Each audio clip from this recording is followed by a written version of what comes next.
Yo, what it look like? What it be like? What up, my man Steros for the girls? What's up, man? What's up, man? I'm happy to be here. I'm happy to You be here. done You already know what to do. you done messed around and flipped your name back instead of having it Steros for the girls like last week. It's okay because mine is back too. I'm back to Jay Smith the King. It's all good. What's up, man? How was your week? Man, it's been a busy week, man, but I ain't gonna lie. I mean, I've been pretty look, that Bills win from Sunday Yeah, night. I mean, yeah.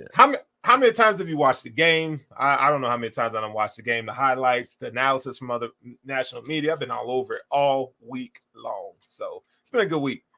I've watched the game in total. I've watched the game 6 times this week. Yeah.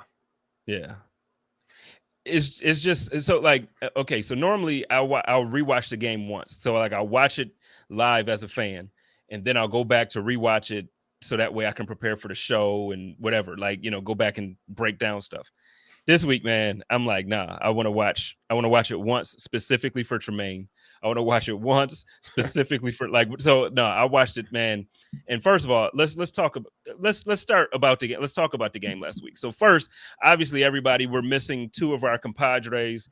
We're missing Kristen, K Gun, and we're missing my homegirl A Dubs, Big Dubs. Kristen is on her way she's actually going to Nashville. She's in the airport right now, so I don't know, she might jump in and give us a little bit of a live report from there. She said there's a ton of Bills fans there.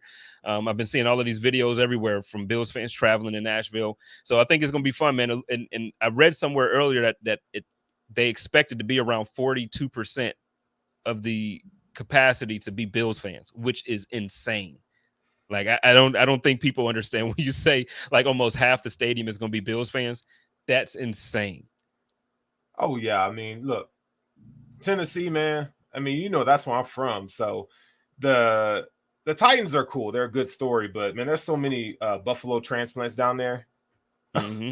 So Mm-hmm. many. And you know, the Bills, man, we just got a fan base that you can't beat. I mean, I know that people talk about the Cowboys and the Steelers, but man, when you talk about loyalty and how people show up and support, you can't beat Bills Mafia. And there ain't nothing like it out there, man. It ain't nothing like it. Man, Nashville is I call it like Bills Midwest. Like cuz it's one of those like Buffalo South is Carolina? Carolina. Yeah. Yeah, so like I couldn't call it, but when I tell you like it seems like for some reason any other like so the Bills travel, our fans travel. But every city we go to, Nashville always seems the one that we really just like we go there and we tear the town up, and it seems like that's going to happen again, and it seems like it's every year is actually worse for Nashville or for Titans fans. We were supposed to be there, but it's okay. We didn't get to go. We got a lot of parties coming up, so we couldn't swing this one. But yeah, so let's get to it. Let's talk about last week first, and then we can talk about Monday night's game. So first things first. What was the first thing when you say you went back to watch the film? Like, what's the first thing that popped off the film for you that made you say, "Oh, this is crazy"? So I'm gonna start with the offense, right? And I gotta say, man, Josh Allen, he established himself as the top quarterback in the NFL or second. I'm sorry, Mm-hmm. but it ain't the combination of athleticism and ability to throw the ball, and the fact that I mean the defense was great, but he put that team on his back. I mean, when they needed him the most, he showed up, man. That fourth quarter drive, that was like the Heisman Mm-hmm. moment, the signature moment. I mean, that was like 7 minutes and 51 seconds. They had a total of 7 first downs on that drive. Like we all knew it, but he actually went out there and delivered. Like to tell you how much of a like, man, I always keep it a buck with Josh, but to see him like just take that next step, that was a huge hurdle for him. Like the demon is out. Like it's over. It's over. Josh Allen is taking over the damn league, and I'm telling you, it's not even close. He's taking So over. let me ask you this because we just had a comment in the comments that actually Amanda said that it was Josh Allen's best game by far. You said that he's had like his signature moment in that game, and like the demons are exercised now. Like we kind of got over a hurdle with Kansas City. Last week, I actually predicted the Bills to lose this game or that game. so with that being said, the reason why I think we're both kind of saying the same thing when you're talking about the step forward that he took. For me, the reason why I did it, it was a mental aspect of the game that I thought Josh, for some reason, we just couldn't get over Kansas City. And I compared it to like the Bulls going up against the Pistons. And I compared it to like just other teams of sports earlier in years where it's like, okay, we know we got to get over it. Even for us, like it was almost like they're the new England for us. Like we couldn't beat New England for a long time. And so I know Tom Brady was gone, but when we beat them, it was like, okay, we got them. And then we swept them last season. Now we beat the Chiefs, and we didn't just beat them. We beat them in Kansas City, and we kicked their ass. It wasn't just like we beat them. Like we kicked their ass. So, hey, say it again. What did we do to them? We whooped that ass. That's like, right. It wasn't even. That's it wasn't even like. And I know the score. It wasn't close, but the score looked closer to me than the game actually was. Like it wasn't 18 points. Like the Bills completely dominated that game. So when you're talking about Josh, what step forward is it? Was it the whole thing where you're talking like for me when I'm saying it's mental, or did you see something that was like just another step forward as far as his physical performance, everything that he put on the field? It was I think it's a mental thing. I think Josh's biggest hurdle has always been mental. I mean, you got to go back and look at where he's come from. We know his character and everything like that, but it's a mental thing where, you know, one of the narratives coming into this season was, you know, Sugar High Josh, right? We all talked about Sugar High Josh, and can he, you know, we've seen him kind of press too much in those moments and kind of have to put everything on his shoulder. But he was so consistent with big plays, right? Mm-hmm. It wasn't just one or two big plays. It was big play after big play after big play. And for a guy that's so, you know, his persona and everything kind of rides on his emotional ability, that for him is huge. Because we all know that he can play within a system. He can transcend a system. He can, you know, he can throw it down the field. He can hit it in the tight windows. You know, so the two things, it was a mental thing and taking, you know, you never go broke taking profit. So we're seeing him, you know, throw to the running backs and tight ends more, you know, and the running backs even dropped passes last week, right? So you're seeing him being a complete quarterback. And now you have a signature moment on top of that. So when we go to the playoffs or in the Super Bowl, you know, he's gonna be more relaxed and calm. There is no Patrick Mahomes is the king, right? Because he done knocked off the king. And he's going to do the same thing when he gets to Brady later in the season. He's going to beat Brady. I'm telling you right now, he's going to beat Brady. So that in and of itself was the mental thing. But what he, like I said, consistency, making big plays down the field. And then he came through when the team needed him the most, and he nailed in the coffin. You know how a couple years ago, bro, we were talking about how, you know, that clutch factor, we know he had it, but we needed him to like really cement himself as one of the best quarterbacks in the league as far as like putting the dagger in people. And that's what he did on Sunday. Yeah, Lone Wolf says that the Seattle game, Rams game, Dallas game, Josh played better in those games. This was a hurdle for the Bills to get over, but in his opinion, it's not his best game. I kind of agree with Lone Wolf here. I think that Josh had, if I'm a pick a game to say it was his best, I'm gonna pick one of the Dolphins games. Like there were games there where he's like throwing for 450 yards, 4 touchdowns, rushing for 2. You know, like he just did some incredible stuff. But this game, mentally, and then so you also mentioned you said there was like a signature moment. What moment are we talking about specifically? Is it the hurdle, or are you talking about? It's that whole drive. It's that whole drive in the fourth quarter. So, and I know that's not, you know, from a statistical standpoint, that's not Josh Allen's best game. So, I mean, for those of you who've played sports, Spence, you know, like I played in games where I dropped 30 points in high school and college on some trash teams. But then those wins don't mean as much to you as when you play against a rival or a team with top competition, and maybe you only get 20 points, but it's how you did it, right? That to me is the reason why, you know, that's his best game. That's the signature moment. So in the fourth quarter, he put the nail in the coffin. The team needed him to get, you know, they needed him to take it down, get a touchdown in the fourth quarter to put it away, and he did it. That was the hurdle right there. Jessica says that he's had people doubting him all his life, especially the media ever since he got in the league. No one can say he can't do something any longer. And the thing about this is that, so the thing that's interesting, I just was at the barbershop and the guys out here it's so interesting to hear how people talk about the Buffalo Bills outside of Buffalo. Yeah. Like in Buffalo, obviously we love the team and we're gonna the way people see Josh Allen. I gotta kind of give a shout out to Bruce Nolan here, because Bruce has been like, he's been not coming at Bills fans, but he's been getting Bills fans all season because people are like, we're still disrespected. And he's like, where do you see and hear this disrespect? Like, people love Josh, people love the team. Out here, they're like, man, bro, the dude cut my hair. He's like, man, I feel like Josh is probably gonna be MVP and y'all gonna win the Super Bowl this year, man. Y'all got this and y'all got that. The media is not disrespecting. Outside fan bases aren't disrespecting. Where do you see Josh with this? Like, are you looking at it the same way? Like, as far as the doubt, or is he here? Like, is he arrived? To Bills fans, he's arrived, but to the national media, they still don't give him the respect that he deserves. I mean, and that came to light just watching the national media this week. They're still talking about, oh well, the Chiefs, their defense is just bad. Oh, this, and that about Josh. Well, his statistically, it wasn't his, and he didn't, it's this narrative that Josh Allen can't be good. Well, he's okay. I mean, Nick Wright is the king of Josh Allen hating. There's guys, Booger McFarland. I mean, I can name guys that I've watched this week that are just still Josh Allen naysayers. And it's crazy, but they do that. They did that with Kobe. They did that with Jordan. They do that with LeBron. And we can go down the list. And I venture to say that after this season, we're going to talk about Josh Allen just like we talk about LeBron James. We're going to talk about Josh Allen just like we talk about Kobe and all those other people, because Josh Allen's going to be great. Oh, I feel like somebody on this platform had a take about LeBron James, sir. And my man Josh Allen being very similar as far as and I got dragged for that. People were saying that I was making a comparison based on my love and my passion for Josh. And it's like, no, it's not even. Yeah, I do love Josh. Like, so don't get me wrong. I'm a Josh fan 100%, 10 toes down.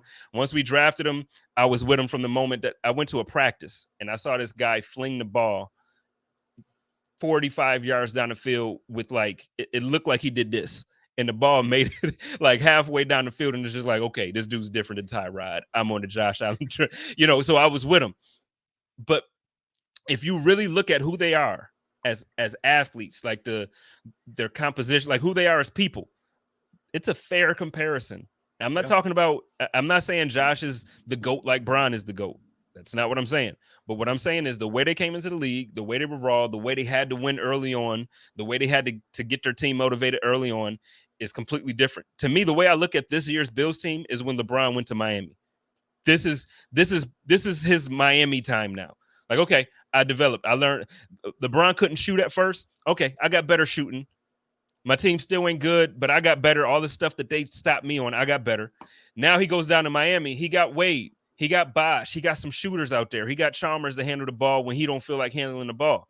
Now, Josh don't have to. Yeah, we saw it fourth quarter. He's still hurdling over boys. But now he has Stephon Diggs that can come and he can force feed him and he can just take over the game. Now he has a defense that can actually do things. So now Josh don't have to be, hurdling guys every single drive, and he don't have to be running over people and all that stuff. But he's developed. He's gotten better. He wasn't connecting on that deep ball early in his career. Guess what? He's connecting. He wasn't that intermediate passing. He wasn't taking what the defense was giving him. Now, guess what he is? I think it's a very fair comparison, man. And I'm telling you, I'm not. All my humble traits have been slowly leaving me. Like, it's been leaking out like a slow leak in a tire. I'm telling you. These boys, they win the next couple games. They beat the Titans Monday, and then in the near future, if they go down there and they beat Tom Brady the way I feel like they're gonna beat Tom Brady, I'm gonna just tell y'all right now.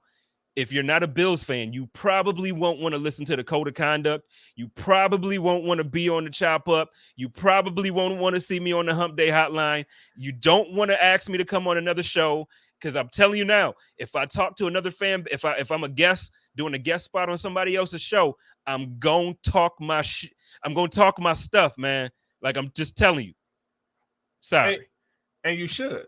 And you should. I mean, you and I talk ball, right? We talk NBA a lot. But do you remember, and I know you do, but when Jordan could not get past the Pistons, or he had issues with the Knicks early in his career, when they had guys like Charles Oakley beating him up and so forth, right? And then what they go out and do? They brought in They got Pippen, they got Tony Kukoc, and they start building this thing around him. And then it elevated Jordan's play to where he could just do what he does best, and just intimidate and win. And there's a and I want everybody to kind of hear me out on this, okay? But there's a drastic comparison where you got somebody like Patrick Mahomes who came in with the table already set. Table was already done. The table was already set. Tell me what adversity Patrick Mahomes has had to go through.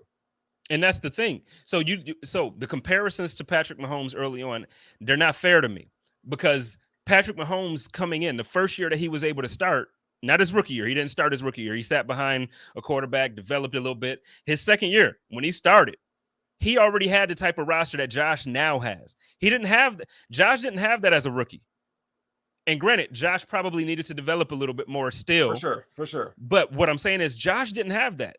So it's like now you're seeing Josh with this, like, okay, now he got it, and this is what he's doing. The first year, man, he's throwing the freaking. I keep censoring myself because I don't want to get in trouble. But he's Kelvin Benjamin. Who the hell is throwing the ball to Kelvin Benjamin, man? Like, what are we doing? And Zay Jones, granted, he caught a game winner this year for the Raiders. He caught a game winner. All power to Zay. I'm with you. And he did the elevation thing that people was like, oh, that's cool. He wasn't catching the damn ball. He wasn't fighting for balls. I remember a play specifically that drives me nuts every time I think about Zay Jones. Josh threw it up and gave him a chance to go and get it. And he didn't fight for it. And it was an interception. And he didn't even try to, like, knock the ball away, like nothing. And it's like, this is what Josh was playing with. So, yeah, he's forcing it, trying to do things that he shouldn't do. But it's like, come on, man. I'm just over it. Like, so now when it's like when we talk to these Kansas City Chiefs fans and we talk to all these other fans that was talking all this shit for so long, and it's like, oh, now Josh got the team. Josh got the team. What is he doing now? He dog walking the whole league. Yeah, we lost week 1 to Pittsburgh. We did. But guess what? It wasn't because Josh was a terrible quarterback. We lost that game because we wasn't up yet. We made some mistakes. The team that you've seen this last 3 weeks is the team, and not 4. The game against Miami, we won it and we dogged them, but I'm saying the last 3 games, Washington, the Kansas City Chiefs, and who else was it? I can't remember now. We dogged them, so it don't even matter. The teams that we dogging, this is the Josh Allen, and this is the team that we seeing. And I'm sorry for go ahead and talk, because I feel like I'm hijacking the show. My bad. No. You got to talk your shish. You know what I'm saying? Because they got me messed up, bro. Like, they got me, man. Got me completely. Houston. Thank you, Spin. A couple takes on your takes. First of all, the way you say Kelvin Benjamin is hilarious. Benjamin, bum ass Kelvin Benjamin. Hey, and you need to throw in Smoke Brown. Throw his ass in there too, because there was a game against Baltimore at home, games on the line, and dude never fought for a ball ever. Sorry, he just didn't. Okay, and I love Smoke. But that was unique. Josh Allen, I think the DNA of a quarterback defines the DNA of your team. And Josh Allen needs dogs. And John Brown ain't no dog. He ain't a dog. Like, Emmanuel Sanders is a dog, like, and physical. It's a mindset thing. You got to have pieces that match pieces, And that's it, though. That's it. So I know a big portion of the fan base was like, I hate that we let Smoke go and then we okay, I get it. But what you just said, I think there's certain things that don't show up in statistics that you just can't value. Like, there's a value to it, and you can't quite place the value unless you really are invested and you know the team. Right. And what you're talking about, Josh's character, he needs guys with that same type of drive. Emmanuel Sanders is like, dog, I'm not going out of bounds on these hits. Give me the ball. I'm picking up yards, man. Yeah. And then you got Stephon Diggs, who apparently is a diva, right? He's this huge diva that's going to quit on the team, and he's selfish. You got Diggs, give me the ball, and he's going to go for every single. I'm just tired. I'm just tired of the shit, dog. I'm sorry. I'm cussing more than I normally do. I'm tired of it. I'm tired of it. Y'all gonna put some respect on Josh's name. Y'all gonna put some respect on my coaching staff's name. My man McDiddy is out here just doing it every week. He's doing it every week, and he's making me more and more proud. But we're going to get to him later. Let's finish up on Josh and the offense. Let's finish this. Yeah, so, you couple that with Spencer Brown. Can we just talk about Spencer Brown is probably the heel that everybody needs in life, because he's just out there talking shit, and I love it. He's a rookie. He's a rookie, but you see him out there like doing this to people like, you too small, bro. Get out of here. And like the way in the run game, man, how physical he is at the point of attack. I mean, he's out there knocking folks down. I'm telling you, dude, like, I'm a big UGK fan, right? Mm-hmm. And 8 Ball and MJG, knocking those down. That joint?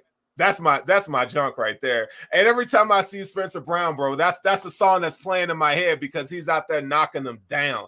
I mean, Spencer Brown, he's like one of those surprises this season. I mean, I don't think we really expected him to come in and contribute as a rookie right away, but you could see he's a smart player, he's a cerebral player, and probably the most athletic offensive tackle in the league. Now, let that sink in for a minute. Now, his RAS score was a straight 10.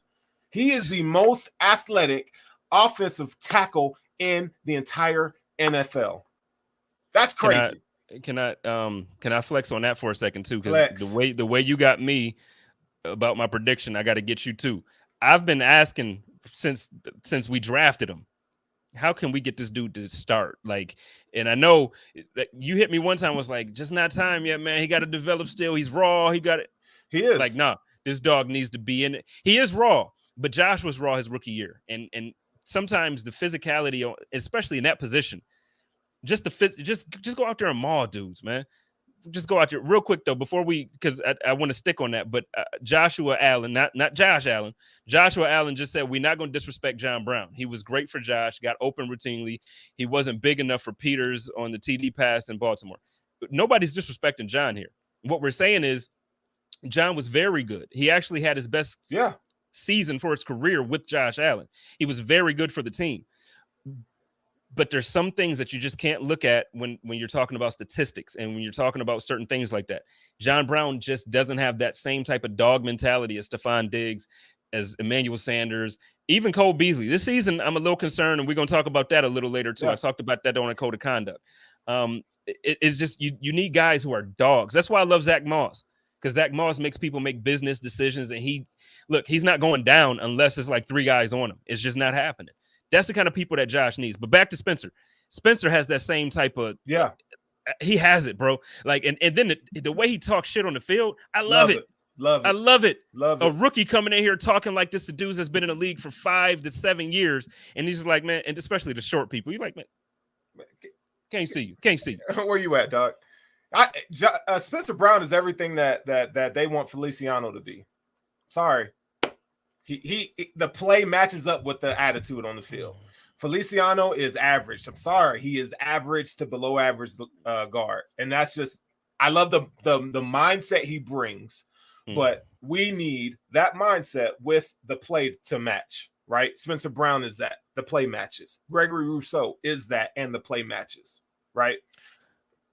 Real quick, we're gonna take a quick break from this conversation, because I know I gotta do this quick, because I think Kristen is about to get on her flight. So I wanted to bring Kristen in. What's up, K Gun? Hey, what's up, guys? What's up? How's it going? Good. How are you? Sorry if it's loud. I'm in the bar right now in Las Vegas, actually, getting ready to hop my flight. But if I go out there, I gotta stand up and put my mask on, and then you wouldn't be able to hear me that much. So yeah, I won't stay long because I'm sure the noise is pretty bad. Yeah, no, it's cool. But so tell me this real quick. Just tell me, what's the energy like? I know you're on your way to Tennessee. Are there a lot of Bills fans on this flight? I haven't seen any yet. Because again, I'm not coming from Buffalo. I'm coming from Las Vegas. So I'm hoping to at least get one Go Bills when I get onto that plane. But I will tell you that almost every bartender in this bar has talked to me about the Bills so far. So guys, we are hyped. We are ready to go, and the entire country knows it. I've been on here talking my talk, and normally I don't go in like this, Kristen, but I've been talking my talk. I've been losing all my humble attitude. That humble hungry has gone out the window, and I'm just hungry. So, I'm going to ask you, because like I said, I know you got to go, and because I know it's loud there and everything. You're about to get on your flight. But what are you expecting Monday night in Tennessee? A blowout. We're going to smash Smashville. We're going to be smashing that, boys. We are. Do it. I'm a little bit worried about Henry, but other than that, we got this, man. And also, I have been watching videos on videos. Bills Mafia is there. We are loud. We are going to be proud. And I think that it's going to feel like a home game. Yeah, I think so too. I read somewhere that it's like 43 or 42% Bills fans that they're expecting to be taking up the stadium. So it's gonna be crazy. Yeah, I see some crazy stuff on Twitter. I'm seeing crazy stuff from my Snapchat. I'm seeing crazy stuff on Facebook. It's gonna be lit. We're gonna be lit. All right, well, go ahead and let everybody know. I know, like I said, it was going to be a quick visit from you, but let everybody know where they can find you because Kristen is normally here every Saturday with us. So, Kristen, why don't you let everybody know where they can find your stuff and check you out? And if anything is going on with the babes right now, you can go ahead and plug that. I'm trying to think what we've got going on. Well, we do have our resurgence here that just dropped. So you can pick that up at Consumers. You can pick it up at Wegmans. It's called Big Berry Bean. So swing over there and get that. $1 of every 4-pack sold does go to the charity of the month, which this month is Brandon Bean and Haley Bean's Bill's Mutzia Foundation. So get over there, swoop that up, get that. It actually, you know what? And I'm not just saying it because it's ours. It is so good. It's so good. It's a berry sour, triple berry sour. It's delicious. You can find me at Kimmick86. You can also find the Bills Mafia Babes at Bills Mafia Babes across all the platforms. So awesome to talk to you guys. I'm out of here. I got to get to Nashville. Let's go, Bills. Let's go. Go Bills. See ya. All right, K-Gun, I'll check with you. Yeah. Bye, guys. All right. See ya. Now, first of all, she's right. That beer is good. I don't even drink beer. It's good. Like it got like this. It tastes like raspberries. It's like it's different, but whatever. I'm tired. I'm tired of being humble and hungry, man. I'm tired of it. I'm tired of it. So back to Spencer. I didn't want to get off of that too long. No, man. I just think his attitude and his play, they match, right? And I think, Brandon Bean saw this before a lot of us saw it, like, putting the right people in the room, and that's what they've done. Duke is another guy that had the mentality, but just didn't have the play to back it up on the field. Right. Mm-hmm. And you're seeing Brandon Bean, he's playing chess while other people playing checkers, man. And he's doing it the right way. And you're seeing, we look at Spencer Brown. I don't think we really expected him to come in and contribute right away. Right. But it goes to show what an offseason with the all-pro, former all-pro tackle does for you and doing the right things day in and day out consistently. And this is the reason why we're seeing him, come in and actually contribute year one. So, shout out to Spencer Brown. Shout out to Brandon Bean for bringing in a guy like that. Well, so something you said earlier, you said that Spencer Brown has the mentality and the drive that they kind of want Mongo to have. I kind of want to take it a step further. I think that Spencer Brown has the energy they wanted Cody Ford to have. Yeah, even more so. Now, I'm disappointed because I love Cody. And, I think everybody knows how much I love Cody after my little monologue that I did over the summer. But look, the thing is, it comes down to performance. It comes down to what you put on film, and it comes down to the effect that you have on the game. And Cody he just hasn't been quite cutting it. You bring in Spencer, the running game, man, looks completely different. Just switching out that one thing and moving Darryl over. It looks so different. Let's talk a little bit about the running game, man. What are you seeing from Zach and from Devin and even Josh when he chooses to run? Yeah, man, you see that there is decisiveness, that they're not thinking about the holes that they're supposed to go into. And when you know where you're supposed to run and you trust your offensive line in front of you, you're able to make those quick cuts, and get to the second level of defense, right? And start to make people pay. And so, there's no hesitation or trying to guess, okay, is my guard, is he gonna, be able to shade here, right? Or I'm worried about the hand placement here. Is he going to be able to drive his block, out of the way so we can get this trap runner or et cetera? You're seeing those guys do what they're supposed to do more consistently than we saw them last year. So we're seeing the Bills actually run a little bit more, just a little bit more. They're still probably about a 60-40 split in terms of their pass and run ratio. And that's the balance we need. Last year it was more like a 65-70-30 split, right? Where, Josh Allen's having to throw the ball all over the yard just for them to be able to stay in games or to put up all these yards and touchdowns, right? But now you're seeing, all right, now he can rely on the running game. When it's short yard situations, or you see them throw on first down, but you see them on second down and they're running the ball for, 4 yards. And I think anytime you get Josh Allen in a situation where it's 3rd and 5, 3rd and 6, the probability of him getting a first down goes way higher, right? then this was where, we're going to see, I think we're going to see the Bills as we progress through the season. We're going to see the play action game become more and more of a factor now because teams are starting to have to pay attention to the Bills running the ball. So it's going to open up a lot of things because, last year we saw a lot of 4 and 5 wide receiver sets, but now the emergence of Dawson Knox, now the emergence of the offensive line and the running backs, you're seeing them go 2 and 3 wide receiver sets, right? And I think that is a testament of the growth in this offense. Yeah, and the way it's growing, I guess I think the thing that's most impressive for me is the way that the ball is still able to be spread around. You know what I mean? Like it's not like they're, because they are a very dominant, a passing dominant team. But the thing is, you're still getting games where you have Zach Moss getting 2 rushing touchdowns. It's not every week, but you still have times where they're giving the ball to Devin Singletary and they're like, you know what, go ahead and run the clock out, man. We didn't already did this. So part of that, I disagree with. I don't think they're running it more. I just think that we have the lead in the 4th quarter and they want to run the clock out. I think if it was closer, honest to God, man, I think it's going to be one of those things like, yo, we out of here. Shout out to my guy Joe Miller in the building, the voice, my man, my bestie from Buffalo Rumblings, holding it down in here. Make sure y'all check us out on Wednesdays on the Hump Day Hotline. And look, Joe got all types of shows going on, man. He got like 12 shows every week, and he's doing it every single week. My favorite one right now, it used to be the Overreaction. Overreaction slid into the number 2 spot for me because the joint that he does with John Fina is good content, man. If y'all get some time to check out the Time to Shine. See, he got so many shows. I forget the name of the shows. But if y'all check it out on Monday nights with John Fina, it's probably one of the best shows, honest to God, in Bill's content. So and real quick, while I'm shouting things and people out, I do also want to take a quick moment to shout out the Just In Case bags. I really need y'all to go to this website and check this stuff out. I feel like I haven't done a well enough job of talking about this for a couple of reasons. One, ain't nobody asked me about it. And the reason why I say that, these things are dope. Me and Sterling was talking about these before we went live. One of the things about these bags that's so dope to me is like they literally really have everything that you need for, whether it be, like I said, they have something for everybody, whether it's just like, a freshen up at work or after work, after gym session, or that sneaky link. I always try to talk about the sneaky link because I was with the Bills Mafia. Sterling and I both was with Bills Mafia for the home opener. Look, it's everything in here that y'all need when y'all just want to. Y'all leaving the Ralph. Y'all going to Shorty's crib for a minute. You got everything you need, bro. All you need is an outfit. Keep an outfit in your car, and you got Just In Case bag. You set to go. Same thing for the ladies. They got everything that you need. Check them out. It's definitely worth going. So like I said, you want to go to that website. It's justincasebags.net. And y'all definitely want to do that. But back to it. So before we move on to the next game, let's you already know where I'm going with this. My dog, because now he's graduated to a dog.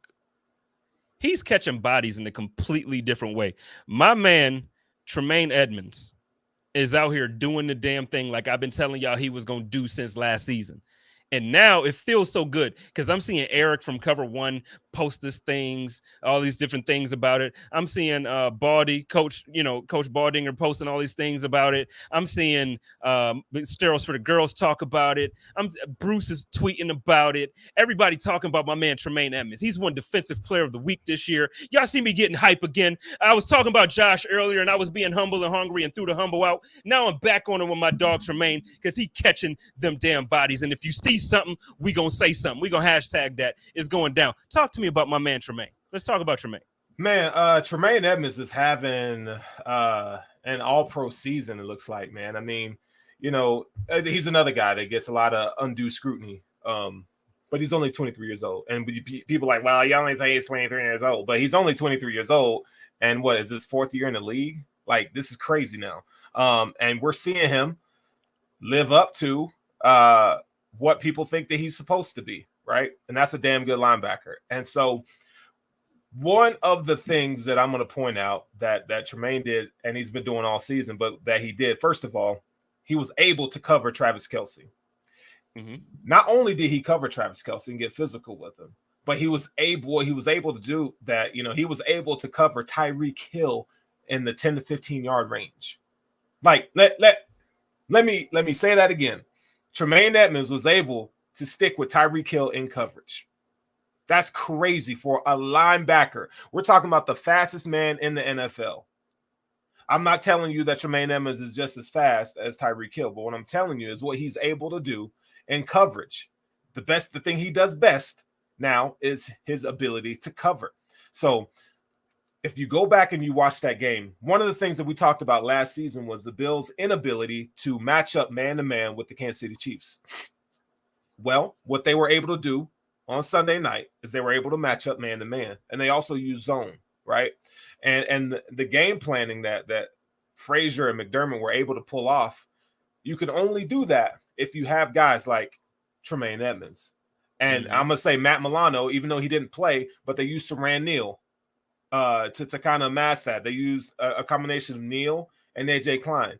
This was the first time that I ever seen the Bills come out and just straight bully somebody. They straight bullied a legit competitor. So, you know, me living out here in Denver, there was a time where the Bills were in the Super Bowl against the Seattle Seahawks, and Cam Chancellor laid a lick on Demaryius Thomas, and it was one of those hits where you go, it's over now.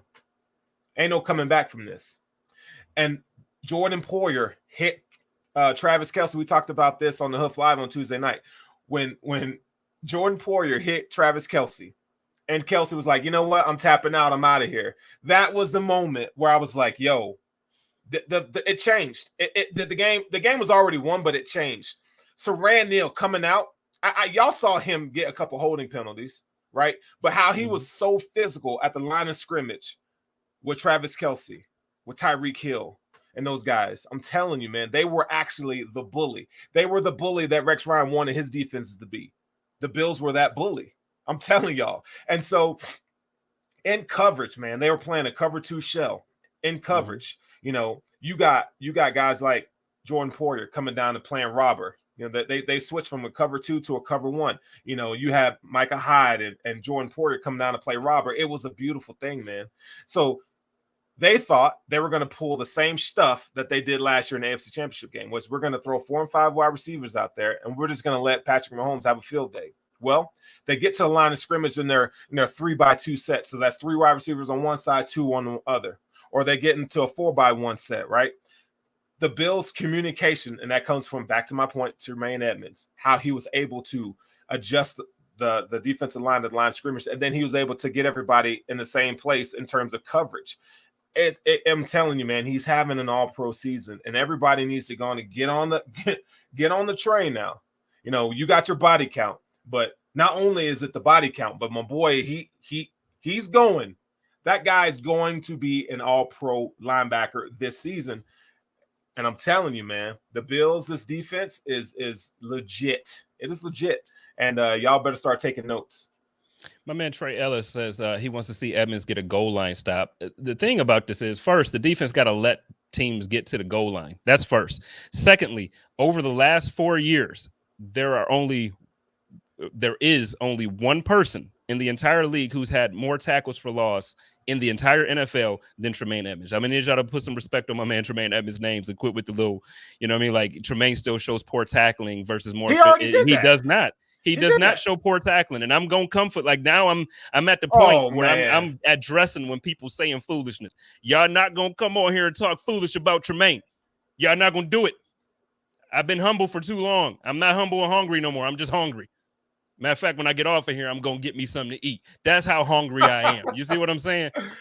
Ain't no way I'm gonna let y'all come on here and talk crap about Tremaine Edmunds when he out here catching bodies. He got my man Travis Kelce looking like this on national TV.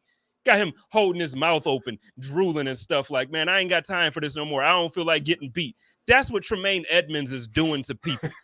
Okay, that's what Jordan Poyer is doing to people, and Micah Hyde. Okay, so when I post this and I'm talking about my man Tremaine with these bodies, I don't want to see no crazy comments talking about I need to see him with a goal line stop. What are we talking about? My man Tremaine Edmunds is stopping people everywhere. He got people hair falling out when he hitting them, man. He hit somebody so hard last week. I got to find the play. He hit somebody so hard last week that literally the moment that they got hit, they didn't even get off the ground. They just waved. It's like, come on, sub me out. That's how Tremaine Edmunds is doing. I need y'all to get on the wave, man. My man Sterles just told y'all it's gonna be an all-pro season for my dude. Defensive player of the week. It's happening. It's happening. And first of all, and I'm not trying to, throw Trey under the bus, but you come in here with that mess, dog. We got to point it out. But the Bills did that, and bro, you and I were there on the week 1. Tremaine Edmunds was all over that. Tremaine Edmunds was all over that. And you go last week. Okay, let's talk last that week. shit. Talk that shit, Sterles. Last week, we saw Tremaine Edmunds go destroy Clyde Edwards-Helaire. We saw him going on a stretch run. Tremaine Edmunds came out of nowhere and just blasted him. That if you want to talk about, Tremaine Edmunds, the college player, where we didn't see that enough.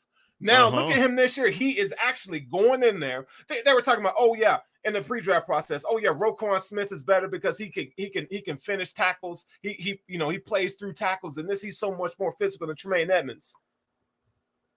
Well, Tremaine Edmunds is how old is he? Well, he's 23. He's 23. He got his man body now. He ready, and he's showing y'all. He's out here dismantling tight ends, dismantling running back. So the comparison that y'all had for that Roquan Smith was a better linebacker than Tremaine Edmunds put it to bed now. That was the best linebacker in that draft, hands down. Put that to bed. This and then let's talk about this real quick. So we know the Bills play. We know the Bills play in a 4-3. It's a nickel defense, right? 63% of the time, that they're in a light box. So there's 6 people in the box against how many offensive linemen? 5 offensive linemen, and it depends on how many tight ends that they're going against. His responsibility in the run game is a lot greater than other linebackers that aren't in a nickel defense. So the Bills are telling you that they're trusting Matt Milano and Tremaine Edmunds to handle anything that really comes on the second level of defense. By the way, I'm sorry to cut you off, who will be active Monday. Matt Milano will be playing. But go ahead and finish. So the responsibility that they have at the second level of the defense means something. So the Bills' run defense is one of the tops in the league, man. Like, come on now. Like, that's not just because of the defensive line. They definitely help, but it's because Tremaine Edmunds and Matt Milano are doing their damn job. And so I'm okay with saying, okay, when somebody doesn't do what they're supposed to do and they mess up, we'll point it out. But now that they're doing their job consistently, go on and give them the props that they need. So I don't want to hear that goal line bullshit. I don't want to hear Tremaine Edmunds he's just an arm tackler. No, Let's go on and put that to bed, man. He showed you that he's legit. And last season, if you want to talk about the arm tackling, it was because he had that injury. He clearly was injured. Before the injury, he was tackling the same way he tackles now. The prior years, he's tackling the same. The difference is now his mentals the game slowed down for him. And you can tell. Like, you can completely see it. Yep. The game is slowed down to the point now where when Tremaine is out there moving, it's like, okay, the ball's going here, boom. And he just hits it like a bull, like a buffalo. He hits it like a bison, and it's over. It's over. So when y'all coming on to chop up or y'all come to the code of conduct in these comments, I'm still Spence. I love everybody. But I promise you, when it comes to my guy Tremaine, I'm going to snap back because I'm over all the disrespect that we've been giving him. I'm over the disrespect that they was giving my man Star. I'm over the disrespect that they giving Tremaine or Tre'Davious White. Ooh. I'm over the disrespect to Jordan Poyer. I'm over the disrespect to Micah Hyde. I'm over the disrespect for Ed Oliver. I'm over the disrespect. Can we talk about freaking Groot? Can we talk about Groot for a second? Yeah, you already know that's my dude, man. Like first of all, I was wrong about Groot. When we drafted him, I talk about it all the time. I was live on the SB Nation, like they did like a national show where they were talking about, they had everybody jump in from all the different networks under the umbrella of SB Nation to talk about, the draft picks and and I was live when the Bills took him. And I was just like I had to fake it. Like I had to fake some excitement. Like, okay, yay, we got it. Because I was disappointed with how he performed for all of his, the measurable stuff. Like, he was going into the draft. They did all of these, different things. So I'm like, why didn't he prepare? Why didn't he prepare for the combine properly? He graded out horribly. I was wrong. I was so wrong. Talk about him. Talk about Groot. Well, so if you want to talk about, the combine, the drills didn't look good, right? But it's one of those things where how like we all have preconceived notions of what we think a prospect should look like, right? Mm-hmm. But they're using him. It's kind of like a niche thing. What they're doing, the defensive end position is changing, and I think people need to take notice. Like back in the day, you would have guys like 4-3 ends that you need a speed to bend around the edge and kind of loop around and kind of tackle the quarterback or so whatever. What Groot is able to do is he uses speed and strength. The combination of those two, he has speed, but he also uses strength, and he kind of like a boa constrictor. He kind of constricts, he closes in the offensive line and to contain where you're not gonna, as a quarterback, you're not gonna be able to successfully be able to escape the pocket because he's so long. Like his impact is more in the run game than it is as a pass rusher. What he's able to do, is to convert speed and strength and to bull rush and use length and athleticism, and he could bend around the edge if you need him to. But man, what he's able to do, he's so smart. He's so smart. He takes proper angles. He constricts lanes, man, like pass lanes. Now you saw him. I mean, Patrick Mahomes tried to throw a little out pass, little out route, and he sticks his hands out there. The dude, he's 6'7". He sticks his hands out there. Not only did he do that, but how many people do you see stick their hands out in the pass lane, ball goes up in the air, has the ability and awareness to go and catch an interception? That's one man disrupted an entire drive. One man. That boy right there, Gregory Rousseau. Y'all better put some respect on that dude's name, man. He and Trey, we'll throw Trey White in there too. But look at that. 5 tackles, 1 sack, an interception, a tackle for loss. Like, shout out to my people over there at Bill's Wire as well for the graphic. But go ahead, keep going. Yeah, I mean, Gregory Rousseau, man, he's got 3 sacks and what we're 4 games. We're 5 games. Like 3. I mean, his impact on the field is absolutely incredible. Yeah, his wingspan, Richard Rush, is just incredible. I'm telling you, the addition of Groot has changed the entire composition of this defense, because now you have ends. Jerry Hughes is one. You have ends, impact defensive end pass rushers, impact defensive end, guys that play run fits very well. And that's something that we did not have in the past. And we have that with Gregory Rousseau. Carlos Basham is coming in there, and now you're seeing him add some impact to what they're able to do. So it's incredible. But Tre'Davious White is another guy that people need to put some respect on that man's name, because we talk about, Trey's not that physical. The hell, did y'all not see him on Sunday night, man? Man, I don't know what in man coverage against in man coverage. They put Tre'Davious White on Travis Kelce and Tyreek Hill. He was on Hill too. And then here's the thing. Him.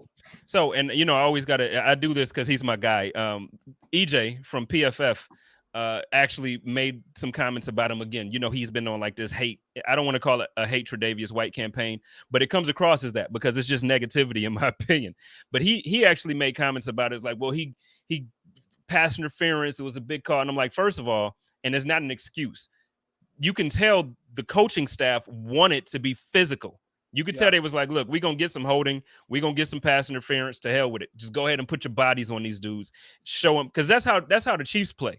The Chiefs play like that. They play rough. Yeah. It don't look like it because they look like they finesse and they look special because Patrick Mahomes does all this stuff that he does. But when you really watch the game and you watch the film that they put out there, they're beating people up. So the Bills just gave them a taste of their own medicine. I say, forget the pass interference. Forget that. He played a hell of a game as the number 1 cornerback on the Buffalo Bills. And the thing is, I also don't understand how you can hate, like how you can be like, well, he's not that good. He's not playing great, but he's playing on the team with the best defense to point in the league. So it's like, how can we really say that he's given up a lot when the team hasn't given up a lot? So if you're comparing him, like, who are we comparing him to say that he's playing bad? I don't know where it comes from. I mean, they're saying that they're really not watching the tape. I mean, really. Tre'Davious White, I mean, it doesn't always show up in terms of interceptions, right? I mean, it's just never, but his impact on the field and what he's able to do on his assignment. I mean, he's technically sound almost all the time. Like what he's just doing his job. He's doing his 111th.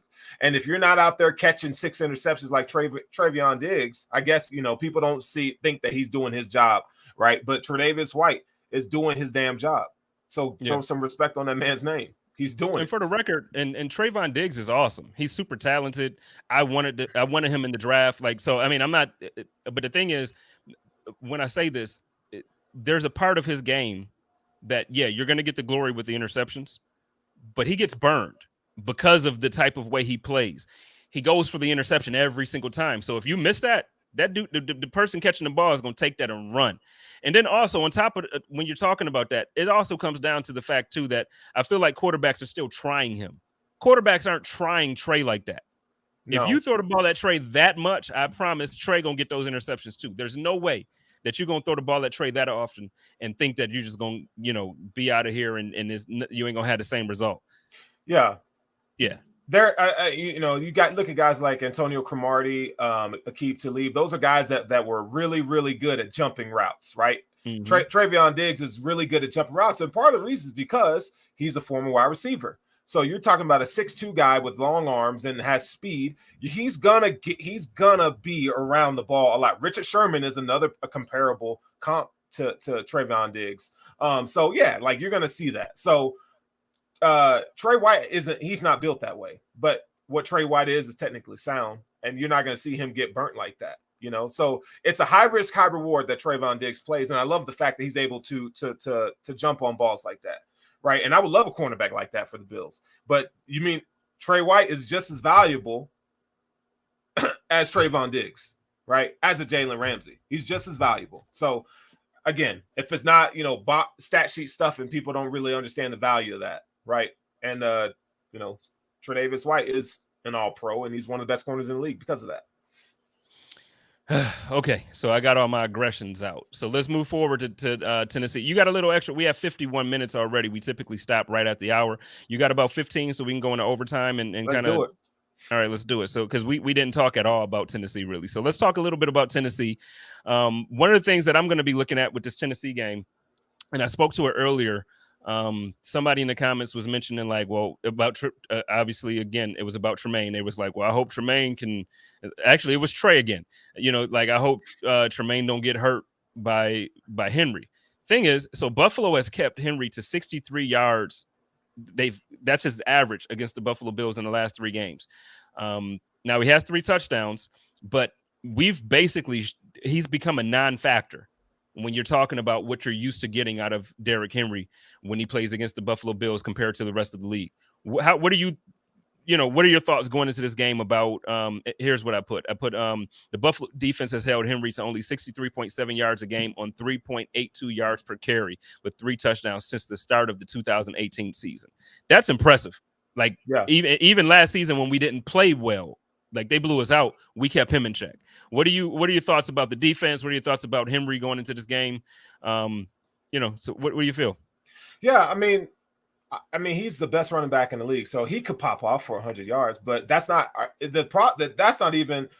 Are they going to be able to keep up from an offensive standpoint? And I don't think they will be able to. So when we, you know, after we're up, you know, 21-7 or 21-10 at halftime, they ain't going to be able to run the ball with Derrick Henry like they think they're going to. Mm-hmm. And it was kind of the same thing last week where they were talking about, oh, well, you know, the Chiefs' running game is way better and la, la, la, la, la. Okay, well, where was Clyde Edwards-Helaire? Because they shut him out, right? And this Bills' run defense is for real. So a guy like him, he's going to get probably 80 yards. He's going to get between 60 to 80 yards, right? He's going to get that. He's going to have like 17 carries for, you know, or 22 carries for, you know, 70 or 80 yards. That's what King Henry's stat line is going to be like on Sunday or Monday night, right? He's not going to be the difference maker in this game because what they're going to do, you're going to see them. They might even not come out in so much as nickel fronts. You might see like a true 4-3 alignment, right? So you're going to see more. You'll either see Saran Neal playing that off ball linebacker, or you'll see AJ Klein in there doing that, right? So they're going to commit to stopping the run. And then they're gonna bet on going man to man, Julio Jones and what's his name? God, I can't remember his name. AJ Brown. You're gonna see a mixture in their coverage, but I think they're gonna do a really good job of containing Derrick Henry. This defense is for real. So, the thing is, the Tennessee Titans offensive line is not playing that well, right? It's not playing that well at all. So you got guys in there like Nate Davis, who's not living up to the what they expected him to be. Roger Saffold is one of the best guards in the league. Okay, we'll give you that. But Taylor Lewan is having a down year. He's coming off that ACL injury from the previous year. And then you got David Quisenberry, right? So David Quisenberry he's a good, in run blocking, but you got to be able to pass the ball. They're not going to be able to just run the ball all game long. So I know we got super chat there, so I'll let you go ahead and read it. Yeah, my man Joe Miller, again, the voice, the buttery smooth voice of Buffalo Rumbling, says the Bills defense needs to keep contained on Tannehill as well. He killed us last year because Jerry Hughes kept letting him get outside. What are your thoughts about Tannehill? I'm still not sold on Tannehill. No, I'm not sold on Tannehill, but it goes earlier in the show. We talked about, what Gregory Rousseau's impact is. And one of the best things that he does is he's really, really good at containing, right? You're going to see, I think you're going to see Rousseau. I think, Jerry Hughes is better in contain than we give him credit for. And I know that, and Trent Murphy was in the game too last year against Tennessee. So we saw, he did kill us on the contain, getting outside the pocket, but look at what the Bills were able to do against Patrick Mahomes.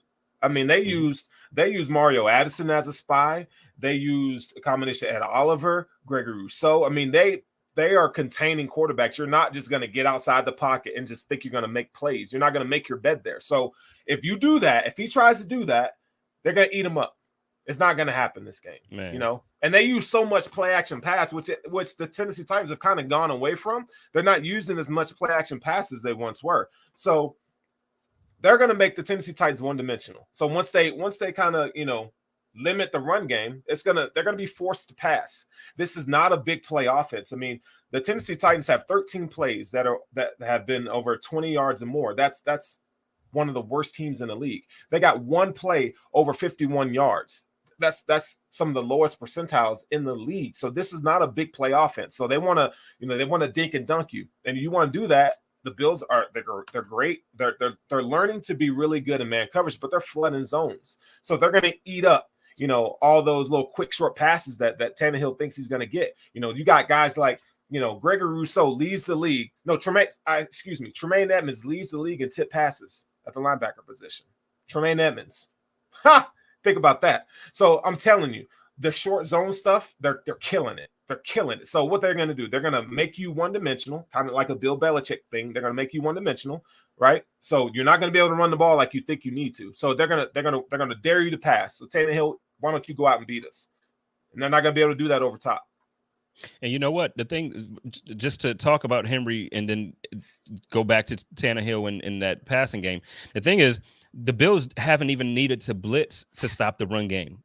Having Starr back and the addition of Groot on that defensive line, it's almost impossible. We saw week one. So the rest of the season so far, we've seen what the Pittsburgh Steelers rookie running back is about. Like, that dude ain't no joke. And the Bills made him non-existent. Right. Every single week, the run game has not been a factor.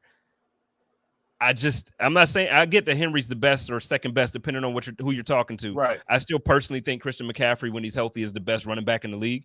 But if you're going to take Christian McCaffrey out, it's Derrick Henry.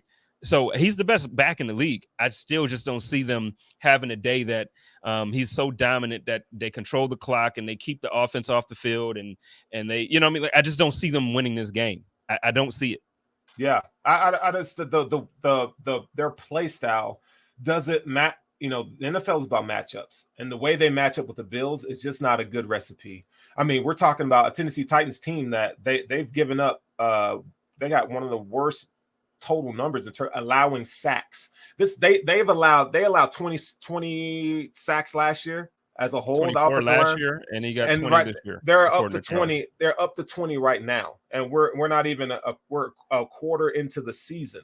That's not good. And you have a Bills team that's one of the. I think we're correct me if I'm wrong, but we're like top 5 or top 7 in sacks right now. I mean, you got the Bills can get after the passer. So if they're gonna sniff out your run game because the run fits are great, then what do you think? You're not just going to sit there and pass the ball. Julio Jones is still recovering from an injury. AJ Brown is still recovering. And then their third wide receiver, Chester Rogers, I don't even think he's going to play on Monday night. So they're really struggling, and they don't even have a tight end that's going to like make you. Last year it was Jonnu Smith you had to pay attention to. This year they don't even have a tight end that's even worth mentioning. I mean, Anthony Ferkser, like, come on, man, like, come on. And Matt Milano's back. So I'm telling you, man, like the Bills are going to get after Ryan Tannehill. They are going to get after him. The Bills are going to win big on Monday night. I'm telling you. I believe so too. I mean, like something, and we're healthy. Like we're going in there with the entire roster playing. So last year when we played them, and I don't know if everybody quite remembers everything that surrounded the consequences or whatever that surrounded the circumstances that surrounded the game. It was quote unquote the COVID game where the Titans basically had like a breakout throughout their franchise. They moved the game from Sunday to, I believe it was a Tuesday night, and Tre'Davious White didn't travel. He didn't want to go. There was you could tell visibly. I don't think anybody on the team will admit this, but you could look at the players' body language last year and tell that they did not want to be on that field. They did not want to play that game. Josh looked like he was the only one that felt like playing. He was trying to will the team to victory. He couldn't do it. Tremaine was injured. Josh was injured that game. He had an injured shoulder. And he still was out there throwing strikes. Like the one touchdown, was it to John Brown?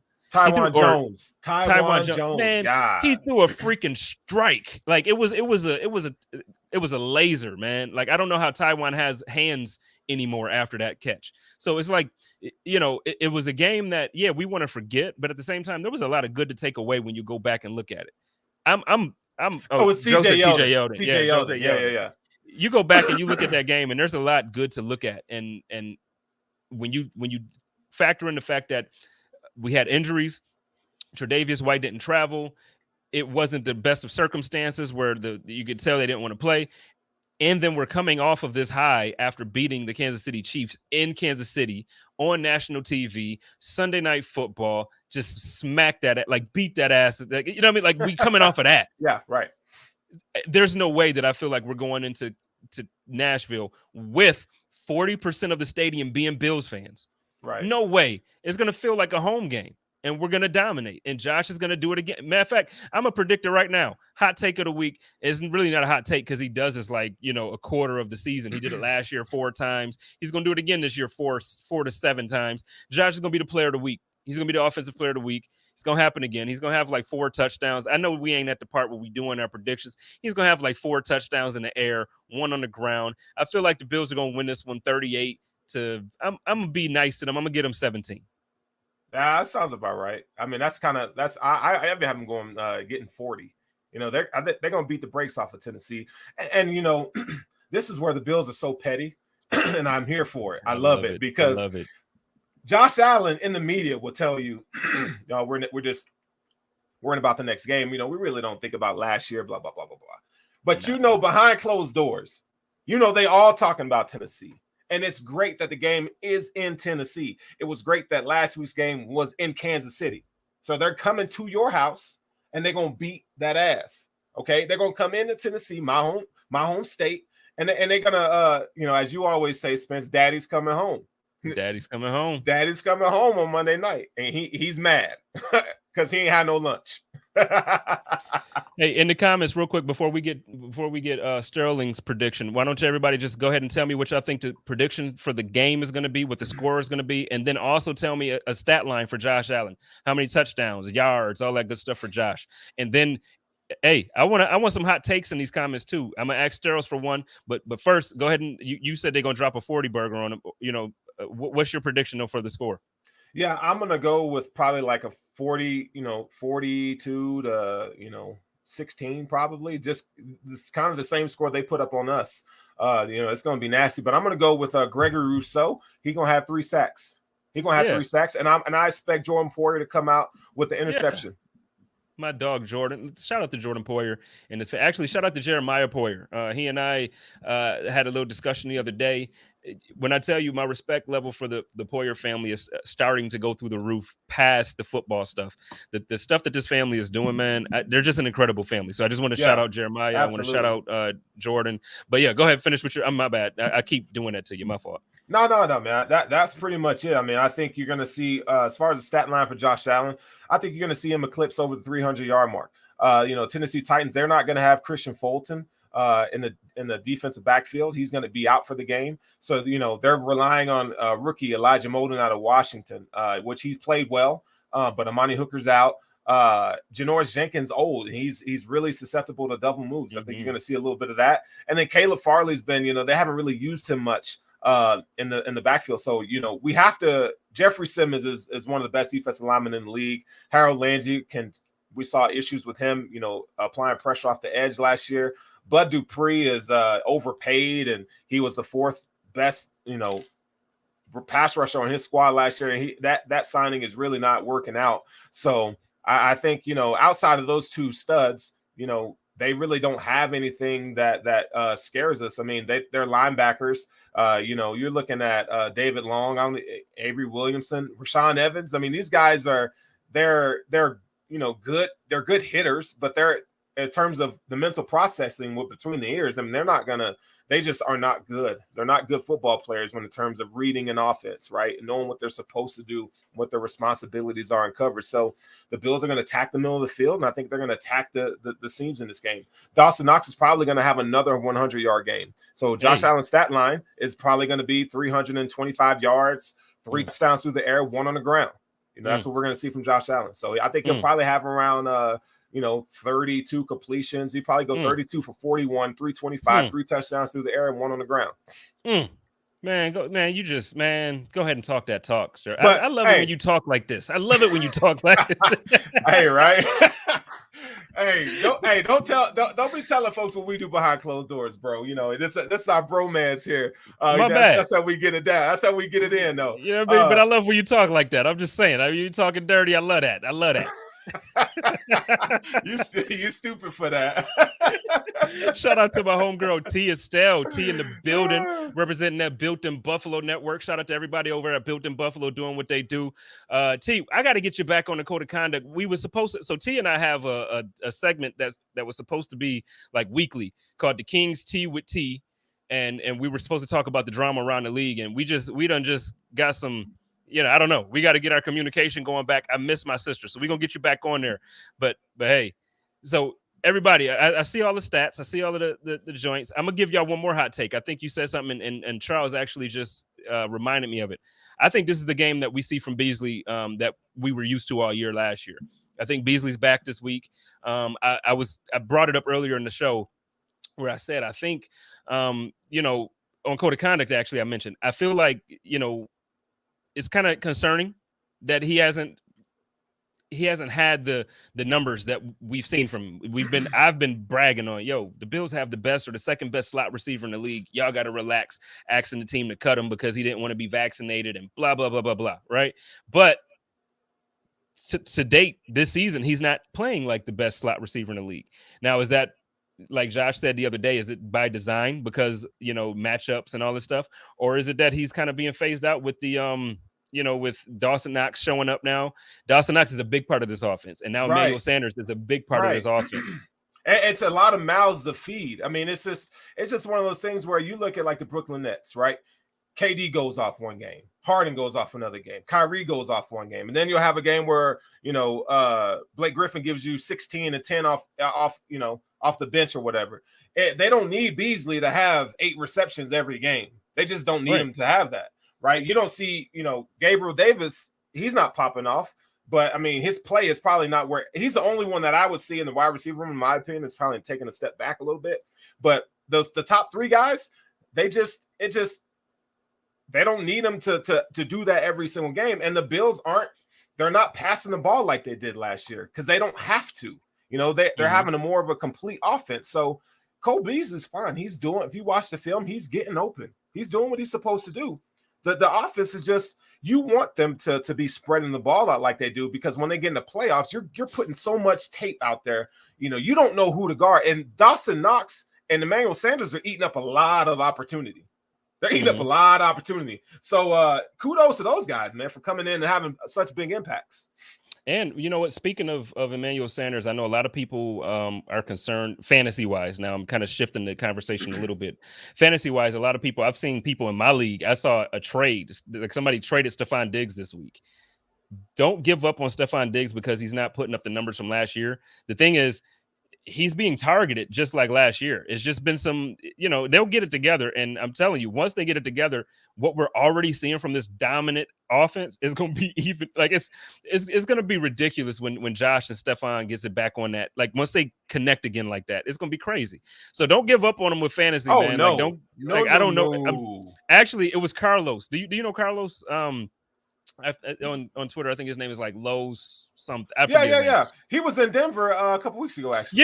Yeah, and he traded away Stephon Diggs, and I'm like, he actually offered him to me, and I was like, I'll give you whoever you want, other than Josh Allen. Like, who do you want? He traded him to somebody else before I could get to him because I was at work. But it's like, man, you trading away Stephon Diggs, you're bugging. Yeah, and it's one of those things. It's what's so funny about the NFL is like we're so captive in the moment. It's like college basketball. You know how like you see a team that's kind of just they're struggling, but they're just not as good as they are supposed to be. And then all of a sudden you see them around, February when the tournament season and the final stretch, you see them kind of hit their stride. It's the same thing with the Bills offense right now. They're not looking like the best offense right now, but you don't want them to peak right now, right? You want them to peak towards the middle to the end of the season. That's when you want to see them hit their stride. Stephon Diggs is he's no different than that. We got used to seeing him put up historic numbers last year, and they needed him to because Josh had to rely on him a lot, right? This year, that's not the case. So, yeah, Stephon Diggs, he's going to get his as they go into the season. And right now they're letting Emmanuel Sanders eat.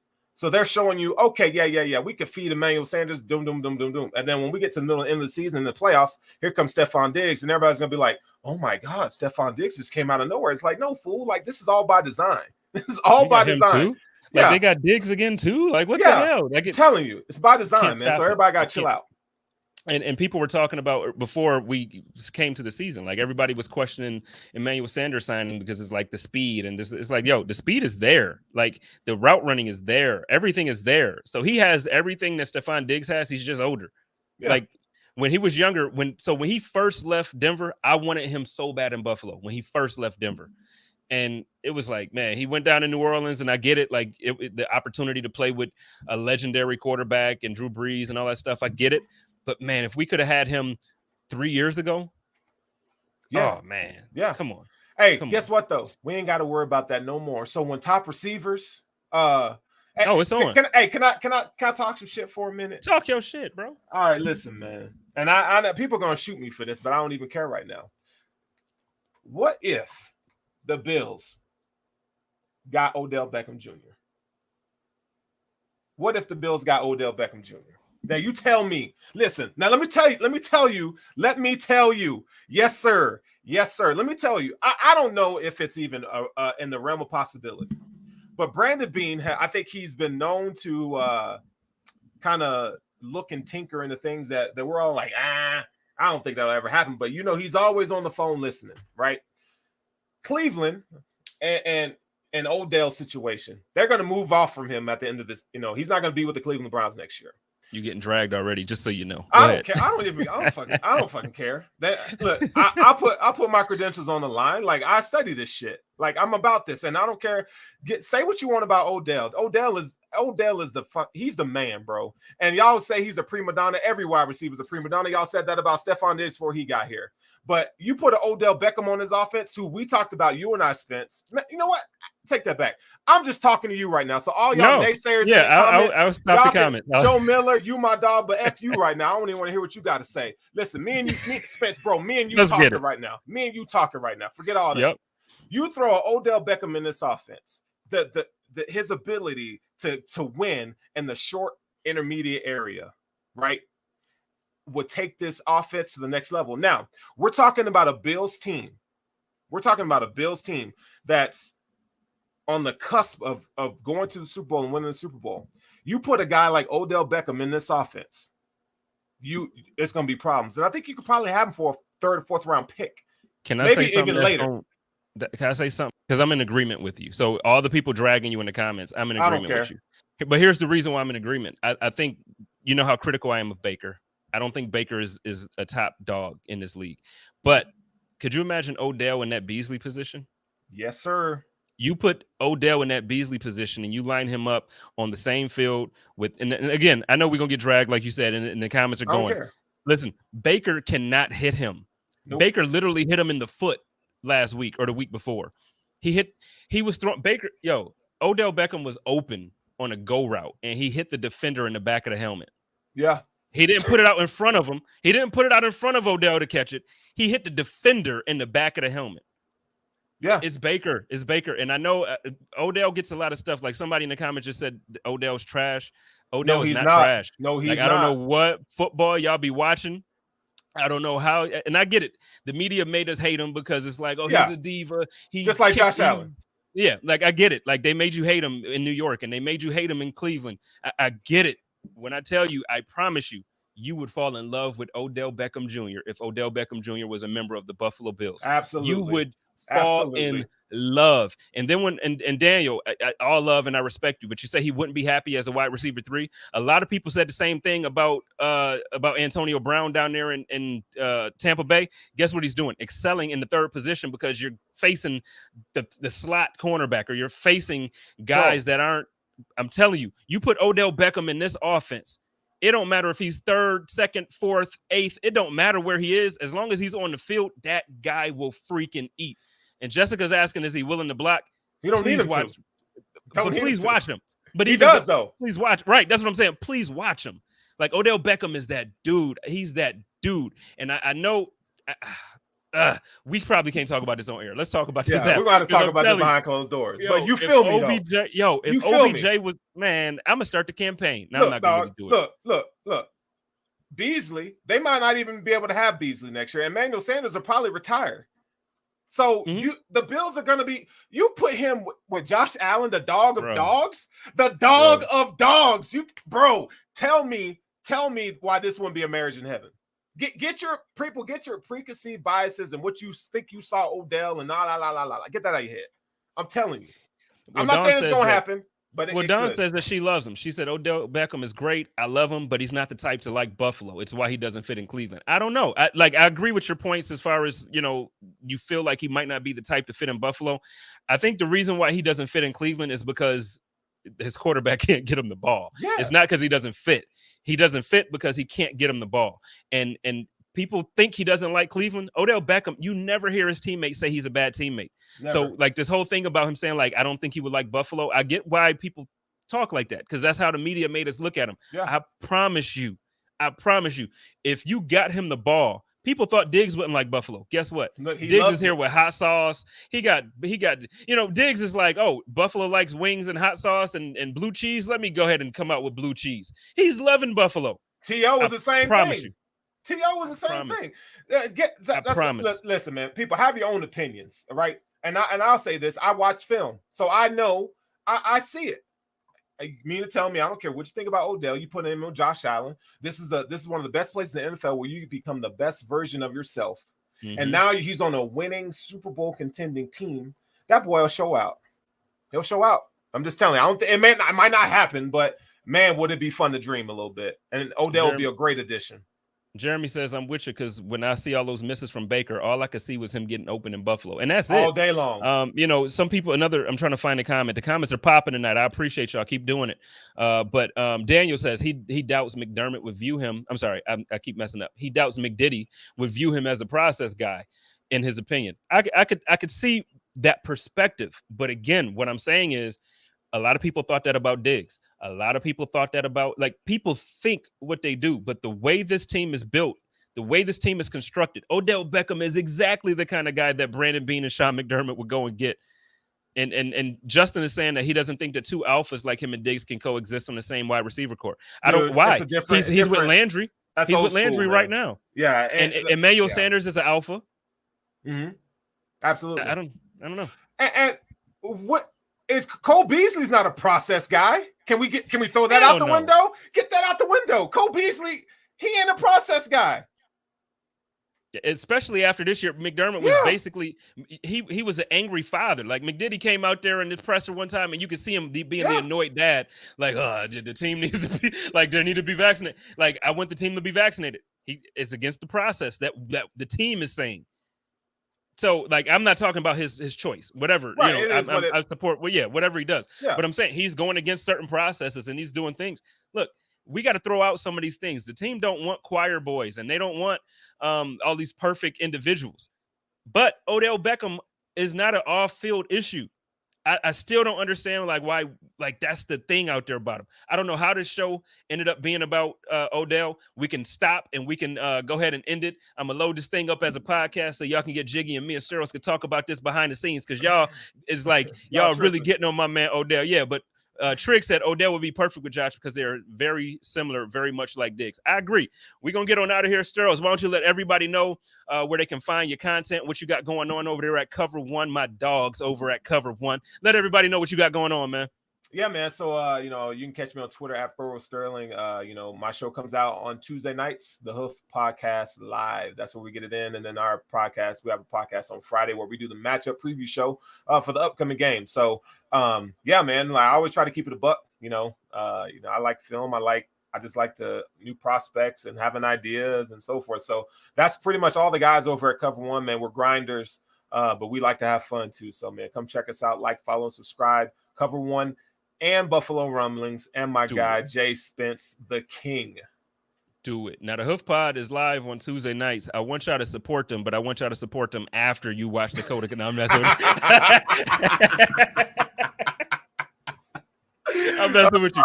Yo, either way, it's so much good content in Buffalo. So Cover One got it going on over there. Buffalo Rumblings got it going on over here. Buffalo Fanatics got it going over there. Built in Buffalo got it going on over there. I'm missing somebody. I know I am.